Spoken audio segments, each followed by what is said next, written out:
تعرض الدولي المغربي عبد السلام ودو المدافع السابق للأندية الفرنسية نانسي ورين وفالنسيان لحادث دهس من قبل سيارة رفقة 5 من أعضاء الجهاز الفني لنادي أورلاندو بايريتس الجنوب أفريقي. ويبلغ عبد السلام ودو من العمر 46 عاما، وكان قد تعرض لحادث خطير بعد فوز فريقه على تشيبا يونايتد ب3 أهداف دون رد في الدوري المحلي.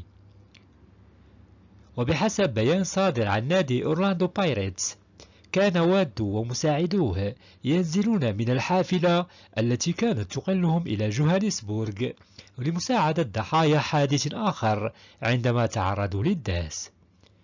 وأوضح البيان ذاته: نزل المدرب وادو وعدد من أعضاء الجهاز الفني من حافلة الفريق، وذلك لمساعدة ضحايا حادث تصادم آخر. وللأسف أثناء توجههم إلى موقع الحادث اصطدمت سيارة ثالثة بالسيارتين المتوقفتين، مما أدى إلى إصابة أعضاء الفريق بجروح خطيرة. وتجدر الإشارة إلى أن الدولي المغربي عبد السلام وادو شارك في 58 مباراة دولية مع منتخب المغرب وسجل 3 أهداف. بالشفاء العاجل للدولي المغربي عبد السلام وادو وباقي الطاقم التقني للفريق.